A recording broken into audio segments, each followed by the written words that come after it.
నమస్కారం SSN news కి స్వాగతం. ముందుగా ముఖ్యాంశాలు.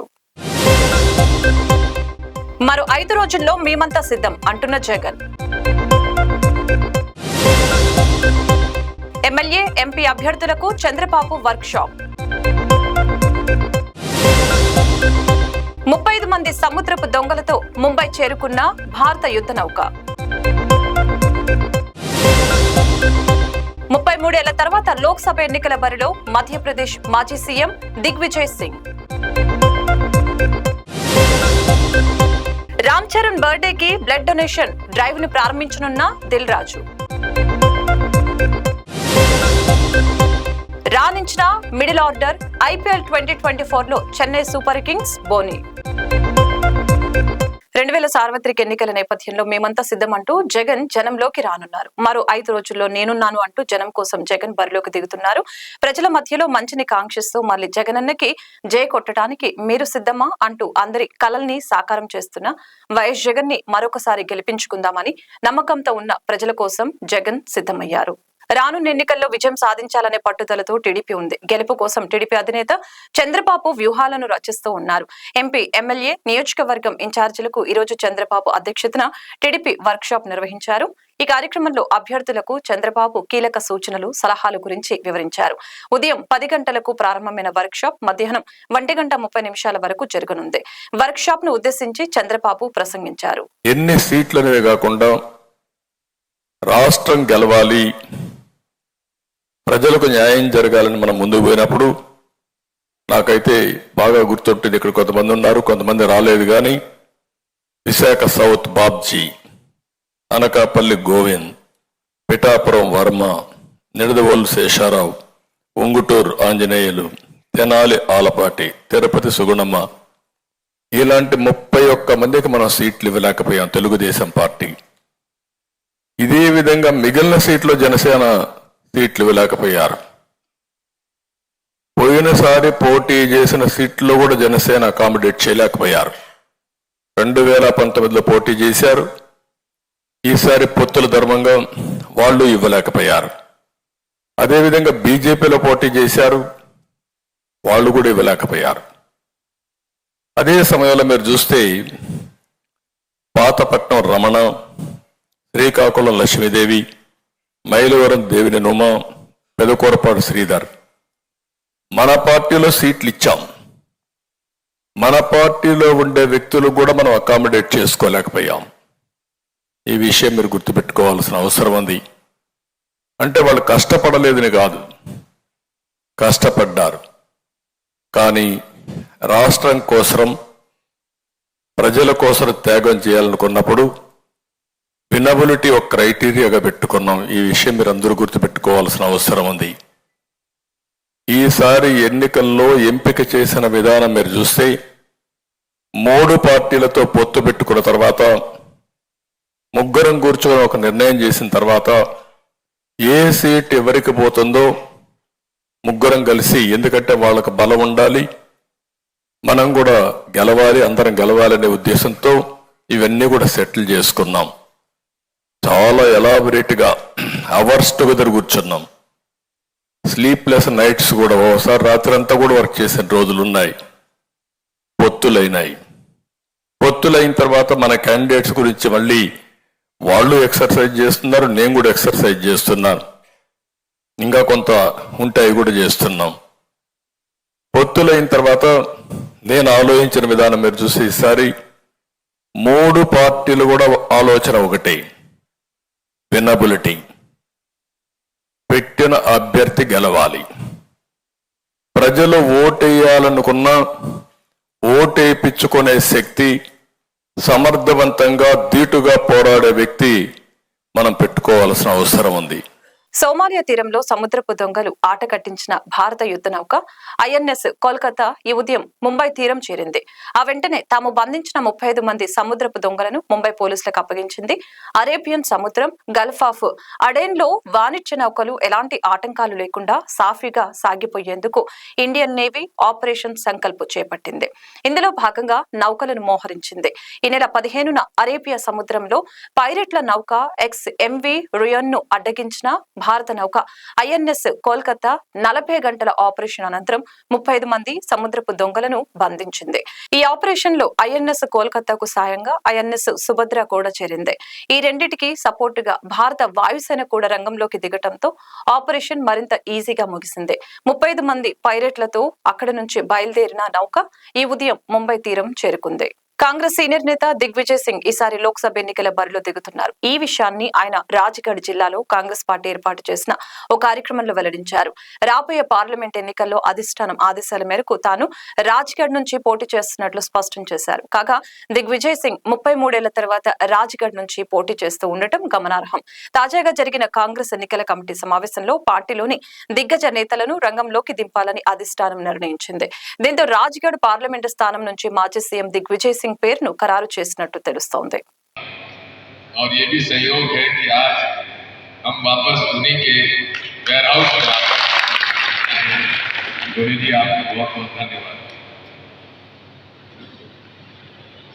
साथियों, देश में आजादी के बाद हमें लोकतंत्र और उस लोकतंत्र में छोटे से छोटे गरीब आदमी को भी एक वोट का अधिकार मिला, महिलाओं को अधिकार मिला, अनुसूचित जाति जनजाति के लोगों को अधिकार मिला और लोकतंत्र हमारा मजबूत है। जो सदियों से अपने बच्चों को स्कूल नहीं भेज पाते थे, उनको स्कूल जाने का अवसर मिला, शासकीय नौकरी मिली और पूरे तरीके से उन्हें आगे आने का। लोकतंत्र एक ऐसी व्यवस्था है जो हर व्यक्ति को अपना अधिकार के साथ सरकार चुनने का मौका देता है और उसी के अनुसार ये देश मजबूत हुआ। देश को आजादी दिलाई कांग्रेस पार्टी ने दी और लोकतंत्र दिया तो कांग्रेस ने दिया। आज हमारे देश में न्याय व्यवस्था, लोकतंत्री व्यवस्था पूरे तरीके से चल रही है। न्याय नहीं मिलता, अत्याचार बढ़ते जा रहे हैं, अन्याय बढ़ता जा रहा है।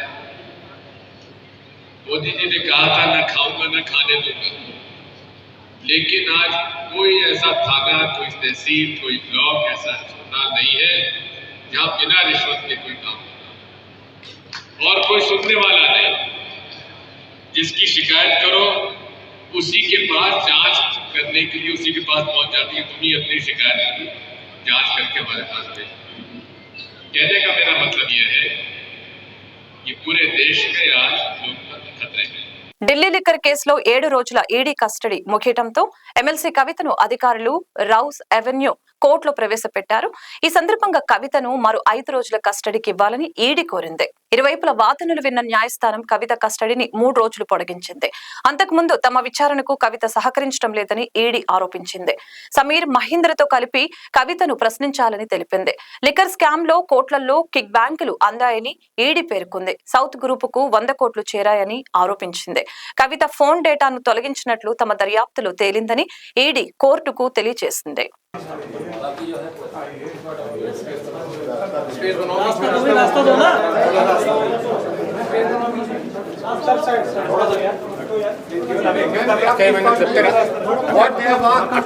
Same thing that as 1 year back, it is an illegal arrest. We are going to fight it out. Please. It is a political case. It is a fabricated case. It is a false case. We are fighting it out. Please. They are asking the same thing again and again. There is nothing new. Please. फर्जी case है, गलत case है, illegal arrest है. हम court में लड़ेंगे।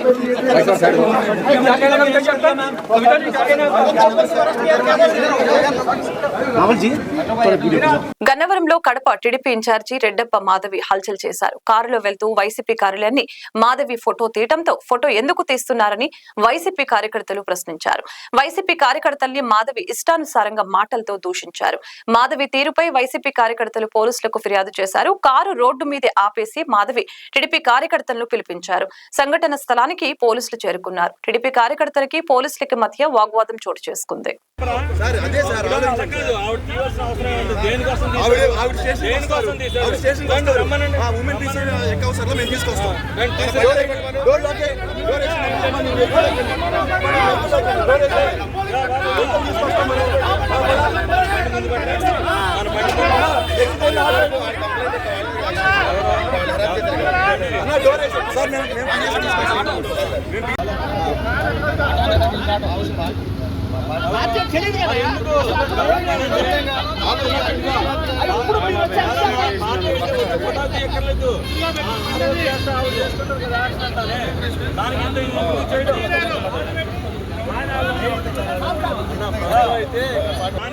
వదిలేస్తారేంటి?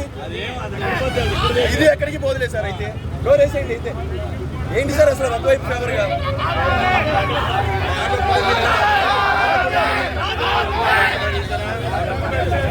Auto అడ్డు పెట్టు వాళ్ళని ఆపరు సార్. మీరు ఆలోచించారు సార్, చాలా క్లియర్ గా కనబడుతుంది ఇక్కడ. 2020లో రిటైర్మెంట్ అయినప్పటికీ ప్రభాకర్ రావును ఇంటెలిజెన్స్ చీఫ్ గా గత ప్రభుత్వం నియమించారు. కాంగ్రెస్ ప్రభుత్వం ఏర్పడటంతో ప్రభాకర్ రావు రాజీనామా చేశారు. అయితే మాజీ ఇంటెలిజెన్స్ చీఫ్ ప్రభాకర్ రావు ఇంట్లో పోలీసుల సోదాలు కొనసాగుతున్నాయి. ప్రభాకర్ రావు అమెరికాలో ఉన్నట్లు పోలీసులు అనుమానం వ్యక్తం చేస్తున్నారు. ప్రభాకర్ రావు ఆదేశాల మేరకే ఫోన్ ట్యాపింగ్ కు పాల్పడినట్లు ప్రణీత్ రావు స్టేట్మెంట్ ఇచ్చారు. గురువారం మధ్యాహ్నం బేగంపేటలోని ఓ వ్యాపారవేత్త బంగ్లాలోకి ఇద్దరు దొంగలు ప్రవేశించడం కలకలం రేపింది. బంగ్లాలో ఇద్దరు ఆడవారు ఉన్నప్పటికీ వారు ధైర్యంగా పోరాడారు. వారిలో తైక్వాండో శిక్షణ పొందిన మహిళ మరియు ఆమె కుమార్తె ఉన్నారు. దొంగల్లో దాడి చేసిన వ్యక్తి తన పైకి తుపాకీ గురిపెట్టాడని, అయినప్పటికీ తిరిగి కొట్టానని, పోరాటంలో తాను పడిపోయానని, అతను కాల్పులు జరపడానికి ప్రయత్నించాడని కుమార్తె అమిత చెప్పారు. అదృష్టవశాత్తు తుపాకీ జామ్ అయింది. సహాయం కోసం అరవటం మొదలు పెట్టానని వివరించారు. సీసీ కెమెరాలను పరీక్షించి హైదరాబాద్ పోలీసులు ఉత్తరప్రదేశ్ కు చెందిన సుశీల్ కుమార్, ప్రేమచంద్ర ని ఇద్దరిని దొంగలుగా గుర్తించి అరెస్టు చేశారు. ఇద్దరు వ్యక్తుల్ని పోలీసులు అదుపులోకి తీసుకున్నారు.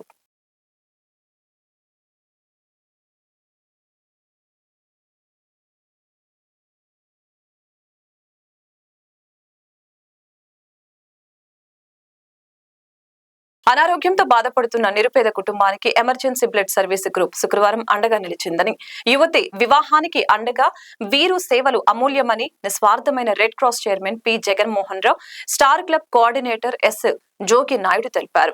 Small service to society founder Kalivarapu Suryaprakash, emergency blood service group founder Nandi Umashankar emergency blood service group సభ్యుల దృష్టికి తీసుకువెళ్లగా స్పందించిన సభ్యులు తలో చేవేసి హరిత వివాహానికి సహకరించడం హర్షణీయం. ఈ రోజు హరితకు సారిలో భాగంగా ఒక బీరువాతో పాటు 10,000 రూపాయలు ఇవ్వటం జరిగింది.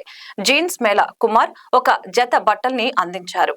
అడిగిన వెంటనే ఆదుకున్న ఎమర్జెన్సీ బ్లడ్ సర్వీస్ గ్రూప్ సభ్యులకు పేరు పేరున ధన్యవాదాలు తెలిపారు. అలాగే లాస్యా ఫౌండేషన్ సభ్యులకు ప్రత్యేక కృతజ్ఞతలు తెలిపారు. అధికారంలో ఇట్లాంటి బడుగు బలహీన వర్గాలు అయితేనేమి, పేదరికం అయితేనేమి, ఇతరత్ర ఏ కారణాల వల్ల అయితేనేమి సహాయం కావాలని కోరితే ఆ సహాయం చేస్తామని ముందుకు వచ్చే వ్యక్తుల్లో ఇక్కడ ఉన్నటువంటి స్వచ్ఛంద సేవకులందరూ కూడా ముందుకు వస్తున్నారు. వారికి ముందుగా ధన్యవాదాలు. నిన్ననే ఇప్పుడు జగన్మోహన్ గారు చెప్పారు, మా సుప్రజ ఒక 10 రోజుల బిడ్డనే కాపాడిందని. అట్లాంటి ఇన్సిడెంట్లు ఎన్నో ఉన్నాయి. మరొకసారి మీ అందరికీ కూడా చేతులెత్తి నమస్కరిస్తూ భవిష్యత్తులో కూడా ఇట్లాంటి సామాజిక సేవా కార్యక్రమం అయితేనేమి మానవతా తప్పకుండా ముందుకు వచ్చి ఆదుకోవాలని, శ్రీకాకుళం నగరం దేశంలోనే ఒక ఆదర్శ నగరంగా తయారు కావాలని మనసా వాచా కోరుకుంటున్నాను. శ్రీకాకుళం అసెంబ్లీ అభ్యర్థిని తెలుగుదేశం పార్టీ అధిష్టానం ప్రకటించిన నుంచి వెంటిలేటర్ పైనే ఉన్న సరైన నిర్ణయం తీసుకొని తనకు ఊపిరిపోయిందని మాజీ మంత్రి గుండా అప్పల సూర్యనారాయణ వ్యాఖ్యానించారు. నగరంలోని అరసపల్లిలో గుండా దంపతుల నివాసంలో శనివారం విలేకరుల సమావేశం నిర్వహించారు. ఆయన మాట్లాడుతూ తమకు ఎమ్మెల్సీ పదవులు అవసరం లేదని, తమకు ఎమ్మెల్సీ ఇచ్చినా అంగీకరించనని స్పష్టం చేశారు. 2 ఏళ్ల క్రితం నుంచి క్రమశిక్షణ లేకుండా ఎవరితోనూ మనకు సంబంధం లేదని చెబుతూ కార్యక్రమాలు నిర్వహిస్తున్న వ్యక్తికి టికెట్ ఇవ్వటం సమంజసం కాదని స్పష్టం చేశారు. పార్టీలో వర్గ పోరుపై పలుమార్లు రాష్ట్ర పార్టీ అధ్యక్షులు కింజారపు అచ్చెన్నాయుడు దృష్టికి తెచ్చానని, అయినా పరిస్థితి చక్కదిద్దలేదని చెప్పారు. ఇప్పటికైనా పార్టీ అధిష్టానం సరైన నిర్ణయం తీసుకొని కార్యకర్తలు ప్రజల మనోభావాలను కాపాడాలని ఆకాంక్షించారు. ఒక క్రమశిక్షణ ఉన్నటువంటి కార్యకర్తలుగా, నాయకులుగా పార్టీ నిర్దేశించినటువంటి ఒక ఇన్ఛార్జి దగ్గర మేము పనిచేస్తున్నాం అంటే, నేను నా అభిప్రాయం ఏంటంటే పార్టీ మీద విధేయత ఒకవైపు అయితే, రెండోది ఏంటంటే ఒక క్రమశిక్షణతో లక్ష్మీదేవి గారి దగ్గర మీ అంతా ముందుకొచ్చి ఈ యొక్క 5 ఏళ్ల కార్యక్రమం తీసుకెళ్ళడం జరిగింది. అంటే నేను ఒకటంట, మీరు క్రమశిక్షణ అంటూ మీలో లేకపోతే లక్ష్మీదేవి గారు ఇన్ఛార్జిగా ఉన్న సందర్భంలో ఆటు పోట్లకి అన్నిటికీ కూడా మీరు భరించి ఆవిడ వెనక ప్రతి కార్యక్రమంలో కూడా పాల్గొన్నారు. అసమ్మతి అని ఒక గ్రూప్ పెట్టుకొని ఈ యొక్క విధానంలో ఆయన ముందుకెళ్ళడం వల్ల ఈవేళ మనకు ఒక పెద్ద ప్రతిబంధకం వచ్చింది. ఏంటంటే ఒక పక్క క్రమశిక్షణతో పార్టీ నిర్దేశించిన కార్యక్రమాలు చేసేవారు ఒకవైపు అయితే, మాకు ఎవరు లక్ష్యం లేదు, మేము మా కార్యక్రమాలు మేము చేస్తాం అన్నటువంటి విషయంతో ముందుకెళ్ళేటప్పుడు లక్ష్మీదేవి గారు మీలో కొంతమంది పార్టీ అధ్యక్షుడు అచ్చెన్నాయుడు గారు ఉన్నారు కాబట్టి ఆయనకి నివేదిద్దాం అని చెప్పి మీరు నివేదించడం జరిగింది. వ్యక్తి చర్యలు ఆఖరికి మీరు ఎవరికి రిపోర్ట్ చేసుకున్నా పర్వాలేదు, మాకు ఎవ్వరు ఏం చేయరు అన్న రీతిగా వ్యవహరించిన తీరు. అందువల్ల క్రమశిక్షణతో ఉన్నటువంటి వారంతా ఒక వర్గం అయిపోయారు. క్రమశిక్షణ లేకుండా మా ఇష్టం, మాకు ఎవరు ఏమి డిక్టేట్ చేయలేరు అన్నటువంటి వాళ్ళు ఒక వర్గం అయ్యారు. ఇది చాలా ప్రమాదకరం అన్నటువంటి విషయం కూడా నేను తెలియజెప్పడం జరిగింది. అటువంటి సందర్భంలో ఈవేళ అటువంటి గ్రూప్కి నాయకత్వం వహించినటువంటి వారికి ఈవేళ టికెట్ ఇవ్వడం, సంప్రదించకపోవడం వల్ల ఈవేళ ఏం చేయాలో నాకు అర్థం కావడం. ఎందుకు అర్థం కావడం లేదంటే నేనేం సమాధానం చెప్తాను. క్రమశిక్షణతో మీ అంతా ముందుకు వెళ్ళి పార్టీ కార్యక్రమాలను భుజాన్ని వేసుకొని కష్టకాలంలో ఉన్నప్పుడు మీరంతా చర్య తీసుకుంటే తర్వాత పరిణామాల్లో పార్టీకి ఊపిరి వచ్చింది అన్న సందర్భంలో అసమ్మతి మేదేసుకొని ఈ విధంగా కార్యక్రమాలు చేసి పార్టీ కార్యక్రమాలకి భగ్నం కలిగించినటువంటి వారి మీద అచ్చెన్నాయుడికి రిపోర్ట్ ఇచ్చినప్పుడు కూడా మాకు మీరేం చేయలేరు అన్నటువంటి ఒక ధోరణితో ముందుకెళ్ళే వాళ్ళకి టికెట్ ఇచ్చేటప్పుడు నేనేం సమాధానం చెప్పాలో నాకు కూడా అర్థం కావడం లేదు. తిరుమలలో భక్తుల రద్దీ కొనసాగుతోంది. నేడు శ్రీవారి సర్వదర్శనానికి భక్తులు 15 కంపార్ట్మెంట్లలో వేచి ఉన్నారు. టోకెన్ లేని భక్తులకు శ్రీవారి సర్వదర్శనానికి 12 గంటల సమయం పడుతోంది. శ్రీవారిని 59,236 మంది భక్తులు దర్శించుకున్నారు, మొక్కులు చెల్లించుకున్నారు. 25,446 మంది భక్తులు స్వామివారికి తలనీలాలు సమర్పించారు. నిన్న శ్రీవారి హుండీ ఆదాయం 4.38 కోట్ల రూపాయలు వచ్చినట్లు టీటీడీ వెల్లడించింది. తాజాగా బంగారం, వెండి ధరలు పెరిగాయి. దేశ రాజధాని ఢిల్లీలో 22 క్యారెట్ల 10 గ్రాముల బంగారం ధర 61,734 రూపాయలు ఉండగా 24 క్యారెట్ల 10 గ్రాముల బంగారం ధర 67,395గా కొనసాగుతోంది.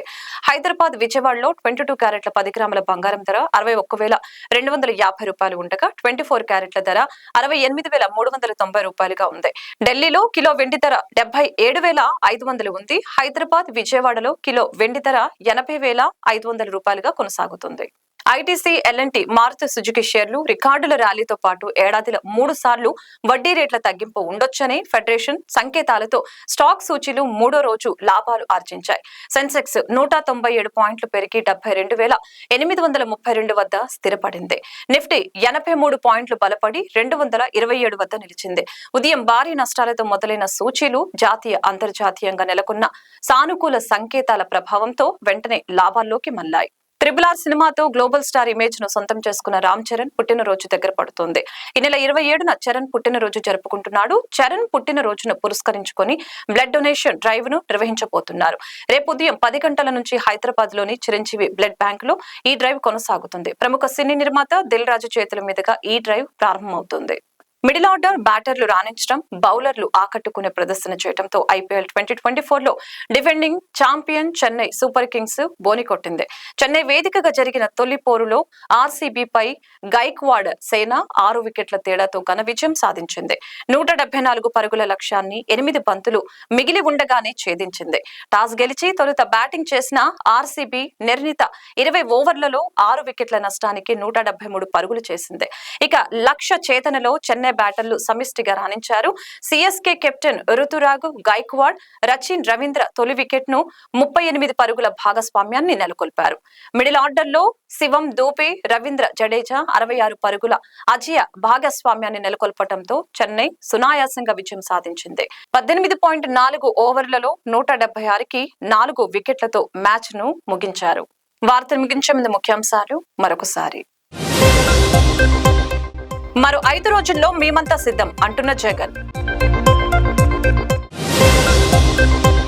ఎమ్మెల్యే, ఎంపీ అభ్యర్థులకు చంద్రబాబు వర్క్ షాప్. 35 మంది సముద్రపు దొంగలతో ముంబై చేరుకున్న భారత యుద్ధ నౌక. 33 ఏళ్ల తర్వాత లోక్సభ ఎన్నికల బరిలో మధ్యప్రదేశ్ మాజీ సీఎం దిగ్విజయ్ సింగ్. రామ్ చరణ్ బర్త్డేకి బ్లడ్ డొనేషన్ డ్రైవ్ ను ప్రారంభించనున్న దిల్ రాజు. రాణించిన మిడిల్ ఆర్డర్ ఐపీఎల్ 2024లో చెన్నై సూపర్ కింగ్స్ బోని. ఈ వార్తలు ఇంతటితో సమాప్తం. మరొక బులెటిన్ మళ్ళీ కలుద్దాం. చూస్తూనే ఉండండి SS9.